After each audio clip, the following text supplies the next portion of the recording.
अजित पवार गटाचे मंत्री माणिकराव कोकाटे यांना सदनिका घोटाळा प्रकरणी जिल्हा व सत्र न्यायालयाने दोषी धरत 2 वर्षांची सक्त मजुरी व 10,000चा दंड अशी शिक्षा मंगळवारी सुनावली होती. त्यानंतर दुसऱ्या दिवशी बुधवारी न्यायालयाने त्यांना अटक करण्यात यावी असे वॉरंटही काढलं होतं.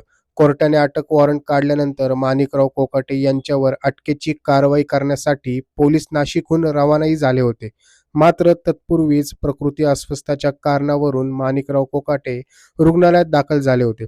तसेच शिक्षेपासून दिलासा मिळावा यासाठी माणिकराव कोकाटे यांनी मुंबई उच्च न्यायालयात धाव घेतली होती. माणिकराव कोकाटे यांनी दाखल केलेल्या याचिकेवर आता गुरुवारी मुंबई उच्च न्यायालयात सुनावणी झाली. यावेळी दोन्ही बाजूंनी जोरदार युक्तिवाद झाला.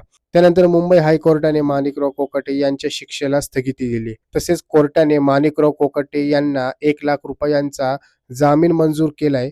मात्र कोर्टाने माणिकराव कोकाटे यांना दोषमुक्त करण्यास नकार दिलाय. त्यामुळे माणिकराव कोकाटे यांची आमदारकी जाण्याची शक्यता आहे.